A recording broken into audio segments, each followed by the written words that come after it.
मान लीजिए आप रात को 9 बजे सोना चाहते हैं, आप कहते हैं महाराज 1 बजे से पहले नींद नहीं आती। आप 9 बजे बिस्तर पर जा करके मोड ऑन ऑफ करके सो जाइए। 1 दिन नहीं आएगी, 2 दिन नहीं आएगी, 3 दिन नहीं आएगी, चौथे दिन हल्की सी लगेगी 10:15 पे, फिर दूसरे 5 दिन बाद 9:30 पे, फिर एक्चुअल टाइम में 40 डेज में आप अपना बायोलॉजिकल क्लॉक सेट करके 9 बजे आप आराम से गहरी डीप स्लीप में सो सकते हैं। अभी आपने अपना बायोलॉजिकल क्लॉक चेंज किया है, इसलिए वो रात में 1-1:30 बजे नींद आती है, किसी को 12 बजे आती है, लेकिन 9 बजे सेट कर सकते हैं। इस ह्यूमन बायोलॉजिकल क्लॉक को आपने, गुरुदेव ने कितनी अच्छी कृपा करके जितने साधक थे सबको सेट कर दिया। सब एक पे एक 11 निकले। जो लोग कंघी करते थे, अच्छे से बाल हेयर ड्राई करते थे, गार्नियर लगाते थे, बरगंडी लगाते थे, वो करते थे।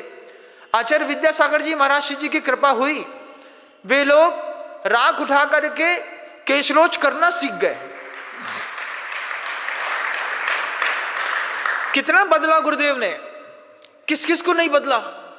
कितने महान गुरु, एक अकेले संत ने पूरी सृष्टि पर बदलाव किया।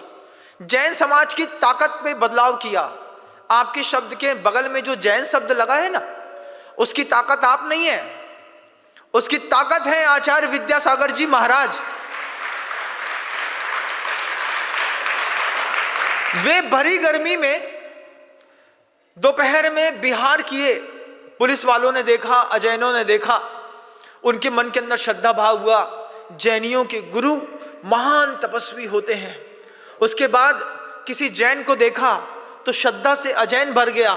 ये जैन है, चींटी नहीं मारता, ये जैन है, ये हिंसा नहीं करते, नॉनवेज नहीं खाते, रात्रि भोजन नहीं करते, पानी छान के पीते हैं, रोज मंदिर जाते हैं, आहार दान करते हैं। ऐसी प्रभावना पूरी दुनिया में जैनियों की फैल गई। आपके नाम के बगल में जो जैन है ना, उसकी ताकत ना आप है ना आपका परिवार है, उसकी ताकत है आचार्य विद्यासागर जी महाराज। वे संयम के महापुरुष, जो ज्ञानियों में ज्ञानी, तपस्वियों में तपस्वी माने जाते थे, आज भी हैं और युगों युगों तक बने रहेंगे। ऐसे महापुरुष ने कितने लोगों को बंधन मुक्त किया। आप कल्पना करिए, आचार्य समय सागर जी महाराज जी को, जिन्होंने अपने हाथ के नीचे रख करके 40 वर्ष तक पल्लवित, पोषित, शिक्षित और दीक्षित किया, वे महान आचार्य आज आप जब कभी भी गुरुदेव समय सागर जी महाराज जी को बैठा हुआ सिंहासन में देखेंगे, दूर से आपको महसूस होगा कि सिंहासन पर आज भी गुरुदेव विद्यासागर जी महाराज बैठे हुए हैं। संयम की महिमा अपने आप में अपरंपार है। जब एक समय था जब अशुभ इच्छाओं का इतना दुख था, कोई भी चीज पूरी नहीं होती थी, मन की अंदर संकलेश होता था। मुझे पापड़ नहीं दिया, मुझको एक शर्ट नहीं दी, मुझको बैठने को जगह नहीं दी, मेरे नाम पे कॉफी नहीं मिली, मेरे नाम पे टीका नहीं लगाया। कितनी अशुभ इच्छाएं थी। एक गुरु क्या मिला जीवन में, सारी अशुभ इच्छाओं का दुख समाप्त हो गया। ये तो ठीक था, लेकिन जब कोई जीव किसी गुरु की सन्निधि में आकर के विकास करता है ना, उस वक्त जो है उसके मन के अंदर बाद में शुभ इच्छाओं का दुख पैदा होता है। अभी आपके मन के अंदर अशुभ इच्छाओं का दुख है।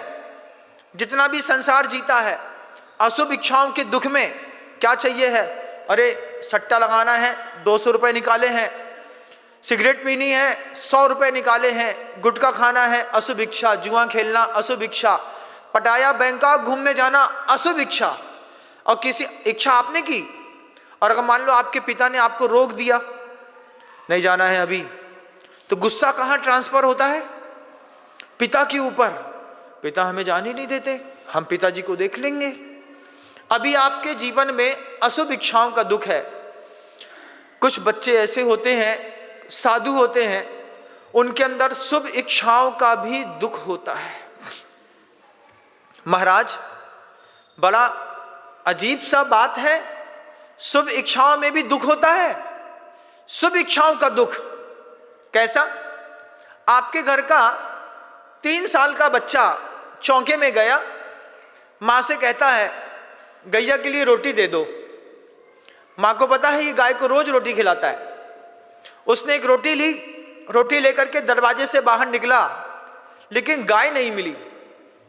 इच्छा शुभ है, लेकिन गाय नहीं मिलने के कारण व्यक्ति के अंदर दुख पैदा हो रहा है। शुभ इच्छाओं का भी दुख होता है।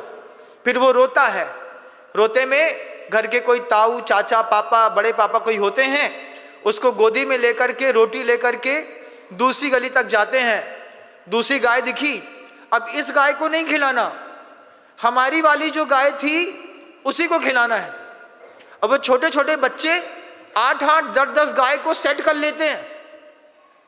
वो बुलाते हैं, आह आह आह, 3 बार आह आह किया, कितनी दूर तक उसकी आवाज जाती है कि एक टुकड़ा भी अगर गाय उससे लेती है तो वे सारी की सारी गाय आकर के बैठ जाएंगी, उसके सामने से उसके हाथ से रोटी खा लेंगी। कभी आपने ऐसा किया कि नहीं किया? कभी करिएगा बंधुओं। दुनिया में सारे लोगों से कहता हूं, आपके घर के अंदर भी रोटी बनती होगी ना, उस रोटी में से पहली रोटी जो करड़ी बनती है, नियम लो कि दुकान में जाकर के रोज एक गाय को खिलाएंगे। जो भी गाय मिलेगी 5-7 दिनों में एक गाय आपसे सेट हो जाएगी। एक गाय जब रोज आपको उस प्रेम की निगाह से देखेगी, तब आपको लगेगा कि ये आपके आश्रित हो गई है, इसको आपकी एक रोटी की तलाश है। उस दिन आपकी अशुभ इच्छाओं का दुख कम होगा और आप शुभ इच्छाओं के भी देख पाएंगे।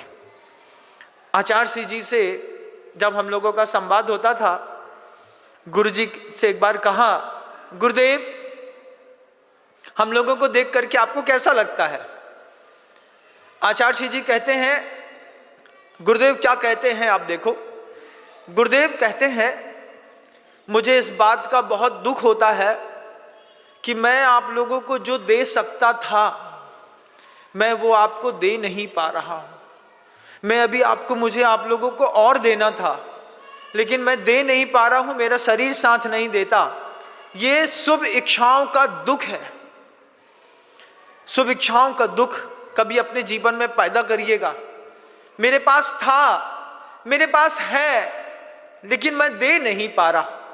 जो सम्यक दृष्टि होता है उसको ग्रहण करने का नहीं, त्याग नहीं कर पाने का दुख होता है। साधु ने मेरे सामने ऐसा किया, मैं दे ना पाया, ये दुख पैदा होता है। जय जिनेंद्र, अगर आपको मेरी वीडियो अच्छी लगती है तो प्लीज़ मेरे चैनल को सब्सक्राइब करिए, लाइक करिए, शेयर करिए। इसी तरह से अपना प्यार मुझे देते रहिए।